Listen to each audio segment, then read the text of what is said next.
System security, the guardian of our digital era. So let's dig into this topic I'm going to explain about in this video. And first of all, I want you to reckon that this has to be a defense in depth, that we apply security measures on all layers. So that is also data, application, host, internal network, perimeter, physical security. So, as I was told during my classes, this has to be reviewed or viewed as an onion that you peel off layers, and this is how you should think of system security. Layers that build on top of each other and should be secure at each layer and approach differently. So, what we really need to know about here in IT security, and we always know about when we encounter some kind of security, is the authentication. Systems always need to know who you are, and that's a part of the CIA triad that values authentication, so like knowing that this is the right person. Integrity, well, this is saying that we will keep these data in the same way they are and should supposed to be what they were defined for, and not let anybody else manipulate with the data, erase a database, or inject some other things to the database, for example. And we also have the confidentiality, so that we know that this is secret. And what we always need to do is we need to authenticate somebody, and before we can talk to them, before we know that these people are good people. And that's where authentication comes in place. So this is one way of authenticating people that we see very often today. And an example of a real life just a implement of this is multi-factor authentication, and this uses a password and some other way to verify you, and that could be by SMS or another trusted device you have. So if we also need to think of authentication, we also need to be aware that this is something that's important also when we use the SSH for communicating with remote systems. So when, for example, when we see when we request SSH connection to a remote desktop or somewhere else, or a virtual machine in the cloud, then we provide them with our key, and the public key infrastructure, and then we have with the public key we can encrypt our message, and then we have the private key to then we know that this is then we can keep this conversation confidential from we know that we can authenticate with the public key, and then we can keep it private with the private key, and then we can by having good measures, then we ensure the integrity of our data. So and that's another part. So when we talk about passwords and encryption and all this, that's something very fuzzy to somebody, and somebody not because these are always supposed to be something, or you're always told that they should be something longer than 8 characters, and that's a good reason for, because all that they are very hard to crack, and therefore it's important to enforce that passwords are something very unique, and it has to be very personal to the user of the system. And so therefore it's just more than a key. It's not just something that you come up. Maybe somebody can come up with something good password, but you have to apply different sets of rules for these, or many rules. So at least like 8 characters, special characters, and all this stuff. That's good practice when we come to passwords, because they potentially have a risk of being cracked.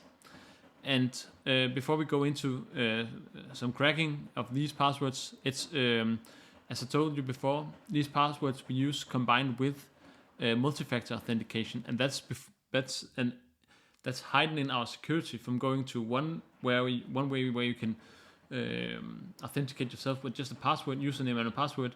That's weak. So to increase the level of security, we will implement some kind of multi-factor authentication.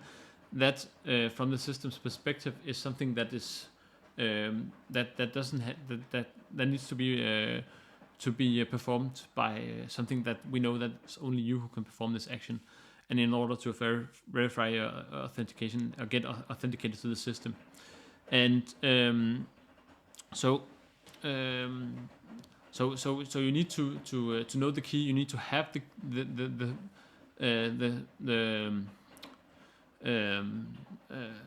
the authentication, and you show that you are somebody, and that's how you get through. So, and that's also something when we talk about this. I told you about the onion layer analogy, but this also can be considered like a house. So to get in a specific house, you have to pass specific perimeters in order to get in this, and this includes the physical layer, and that's also what we think of in system security. That you have you get in on the ground or the property. You also somehow you verify yourself. You ring a door and somebody locks you in. You know, this is some kind of ways of thinking of this system security that we stepwise get in. There are some things that needs to be in order, like it's a system of things. So if we think of somebody coming in and then going in somewhere, there's always layers in a house that you need to pass by.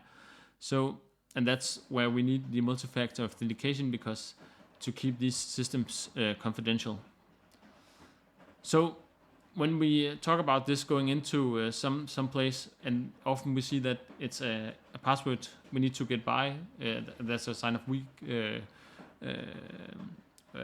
security. So what the crackers, the hackers, they will do, the black hat hackers, they will be trying to use tools like John the Ripper that can execute some passwords from a wordless rainbow tables that are hashes. So they have been they can go into these, and then they will try to brute force you, run these codes through your password and see if anything match. And if anything matches, perhaps they will get they know your password, and then that could be that is an issue. So in order to avoid these and be proactive against in-system security, we need to regularly patch.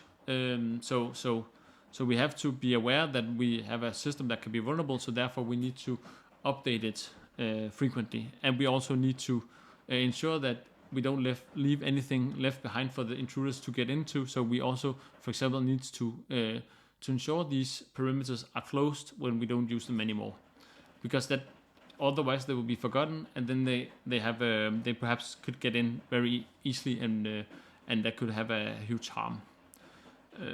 So when talking about system security, we have to be aware that emerging technologies will possibly advance the enemies or the hackers or the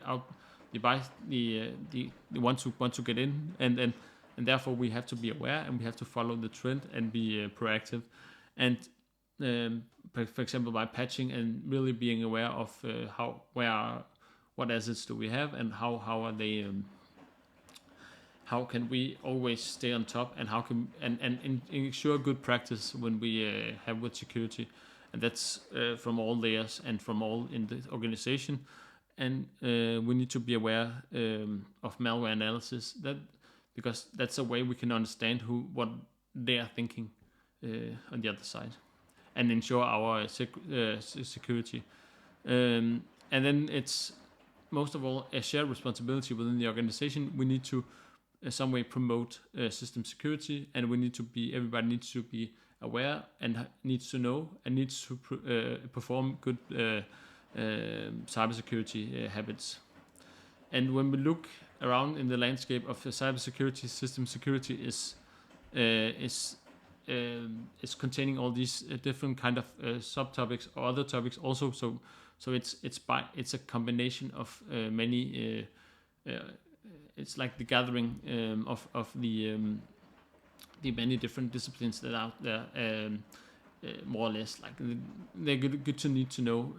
They're good to know of these other topics when you have to deal with system security.